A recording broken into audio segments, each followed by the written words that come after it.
Hi friends, welcome to Nithra துரோ channel. Rice நல்லா உதிரியாக வர மாதிரி பன்னீர் புலாவ் எப்படி பண்ணுறதுன்னு பார்த்துடலாமா? தோசைக்கல்லில் 2 ஸ்பூன் எண்ணெய் சேர்த்துக்கலாங்க. எண்ணெய் நல்லா சூடானதும் கட் பண்ணி வச்சுருக்கிற பன்னீரை இதோடு சேர்த்துடலாங்க. பன்னீரை இப்போ நல்லா ஃப்ரை பண்ணி எடுத்துக்கலாம். எல்லா பக்கமும் மாற்றி மாற்றி விட்டு நல்லா ஃப்ரை பண்ணி எடுத்துக்கலாம். மாற்றி விடும்போது லைட்டாக ஒட்டி இருக்கிறத அப்போவே எடுத்து விட்டுட்டோன்னா பன்னீர் தனித்தனியாக அழகாக வந்துடும்.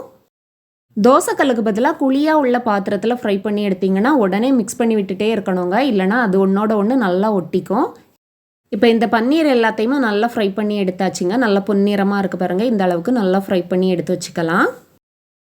இப்போ குக்கரில் 2 டேபிள் ஸ்பூன் எண்ணெய் சேர்த்துக்கலாங்க. இதோடவே 2 டேபிள் ஸ்பூன் நெய்யும் சேர்த்துக்கலாம்.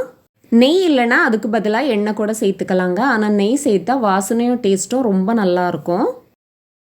எண்ணெய் சூடானதும் அதோட 2 துண்டு பட்டை, 7 கிராம்பு, 3 ஏலக்காய், 1 ஸ்டார் பூ, 1 பிரிஞ்சி இலை, 1/2 டீஸ்பூன் மிளகு இவ்வளோ சேர்த்துக்கோங்க. 1/2 டீஸ்பூன் சீரகமும் சேர்த்துக்கலாம். இது எல்லாமே நல்லா பொரிஞ்சு வந்ததும் இதோட மீடியம் சைஸ் பல்லாரியில் 2 பல்லாரி கட் பண்ணி சேர்த்துக்கிறேங்க. இப்போ பல்லாரியை வதக்கி விட்டுக்கலாங்க. இப்போ இதோட காரத்துக்காக மிளகாய் சேர்த்துக்கலாம். நான் 3 மிளகாய் சேர்த்துக்கிறேன். உங்களுக்கு எந்த அளவுக்கு காரம் தேவையோ அந்த அளவுக்கு மிளகாய் சேர்த்துக்கோங்க. இப்போ நான் இதோட காய்கறியும் சேர்த்துக்கிறேங்க. 1/2 கப் அளவுக்கு பீன்ஸ், 1/2 கப் கேரட், 1/2 கப் பட்டாணி சேர்த்துருக்கேன். உங்களுக்கு எந்த காயெல்லாம் விருப்பமாக இருக்கோ அந்த காய் எல்லாமே சேர்த்துக்கோங்க. காய் எல்லாமே சேர்த்ததும் ரொம்ப நேரம்லாம் வதக்கியெல்லாம் விட வேண்டாங்க. ஒரு 2 நிமிஷத்துக்கு மட்டும் வதக்கி விட்டுக்கோங்க. இப்போ ஒரு கையளவுக்கு புதினாவும் மல்லி இலையும் நல்லா கழுவிட்டு இதோட சேர்த்துக்கலாம். இப்போ மறுபடியும் 1 நிமிஷத்துக்கு மட்டும் இது எல்லாத்தையும் நல்லா வதக்கி விட்டுக்கலாங்க. இப்போ நம்ம ஃப்ரை பண்ணி வச்சுருக்கிற பன்னீரை இதோட சேர்த்துடலாம். பன்னீரை அப்படியே சேர்க்குறதா இருந்தால் கூட சேர்க்கலாங்க. ஆனால் ஃப்ரை பண்ணி சேர்க்கும்போது டேஸ்ட்டு இன்னும் கொஞ்சம் நல்லாயிருக்கும். பன்னீரை சேர்த்ததும் ஒரு வாட்டி நல்லா மிக்ஸ் பண்ணி விட்டுடலாங்க. இப்போ இதோட தண்ணி சேர்த்துக்கலாம். நான் 2 கப் அரிசி எடுத்திருக்கேங்க. அதுக்கு 3/2 கப் அளவுக்கு தண்ணி சேர்த்துருக்கேன். இப்போ இதுக்கு தேவையான உப்பை இதோட சேர்த்துடலாங்க. அரிசியை கழுவிட்டு 10 நிமிஷம் ஊற வச்சுருந்தேன். அந்த அரிசியையும் இப்போ இதோட சேர்த்துடலாம்.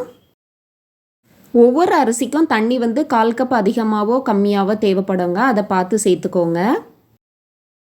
நம்ம அரிசியை சேர்த்ததும் தண்ணியோட அளவு அரிசியோட கொஞ்சம் அதிகமாக இருக்கணும். இந்த மாதிரி வச்சுக்கோங்க.